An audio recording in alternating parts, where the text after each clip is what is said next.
اعتدال میں حقوق اللہ اور حقوق العباد کی جو لوگوں نے تقسیم کی اور اس کا اپنا معنی متعین کیا، وہ ایک مشہور تو ہے لیکن حقیقتاً وہ معنی متعین نہیں ہے۔ اللہ کے حق فائق ہیں مخلوق کے حق سے۔ عمومی طور پہ کہا جاتا ہے یار حقوق اللہ کی خیر ہے، بس حقوق العباد کا خیال رکھو، یہ عمومی بات کہی جاتی ہے۔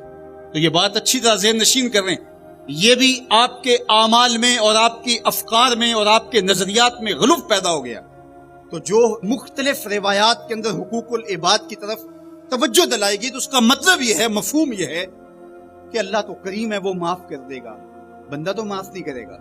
بالخصوص قیامت کے دن جب پھنس گیا اور اس کی اپنی بدعمالیاں بھی اس کے پاس ہوئی اور کسی نے اس کا حق غصب کیا ہوا ہوگا تو پھر کیا ہوگا؟ اب وہ تو خود پھنسا ہوا ہے تو وہ کبھی نہیں چھوڑے گا۔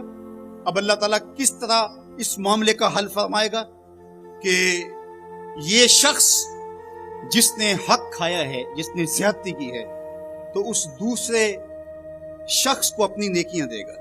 نیکیاں لینے کے باوجود بھی اگر وہ پاپی اتنا بڑا ہے کہ ابھی بھی کام نہیں بنتا اور اس کے ذمے قرض بھی باقی رہ گیا، تو پھر یہ اس کو اپنے گناہ دے گا۔ تو اب قیامت کے دن کون چھوڑے گا؟ جہنم کی دہکتی ہوئی آگ سامنے ہوگی اور ایک بندہ پھنسا ہے اور یہ بھی پھنسا ہوا ہے، تو اس کی جان اس کو اپنے گناہ دے کے اس کی نیکیاں لے کے چھوٹ رہی ہے، تو وہ کیسے معاف کرے گا؟ وہ نہیں معاف کرے گا۔ اس لیے اس معنی کے اندر کہا کہ حقوق العباد میں کوتاہی نہ کرنا، اس لیے کہ اس کی معافی نہیں کرے گا، وہ اس کے پاس ایک چیز ہاتھ لگ جائے گی وہ تو غنیمت سمجھے گا۔ تو اس کا یہ مطلب بھی کہیں نہیں ہے کہ بندے کے حق کہیں غالب اور زیادہ ہیں، اللہ کے حق کم ہیں۔ جو حق بندے کا اللہ پر ہے، اللہ نے تو پیدا کیا ہے۔ الذی خلقک فسواک فعدلک، کہا تیرے حق میرے اوپر زیادہ ہے اس لیے کہ میں تیرا خالق لگتا ہوں۔ میں آپ سے پوچھتا ہوں اس دنیا پر، اس عالم رنگ و بو میں، اس مادی کائنات میں سب سے زیادہ آپ کے کندھوں پر کس کے حق ہیں؟ تو آپ سب کہیں گے ماں کے حق۔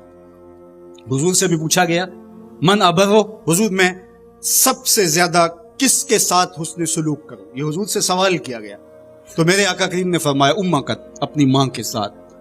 تو اس نے پھر دوبارہ سوال کیا، پھر حضور نے فرمایا کہ اپنی ماں کے ساتھ۔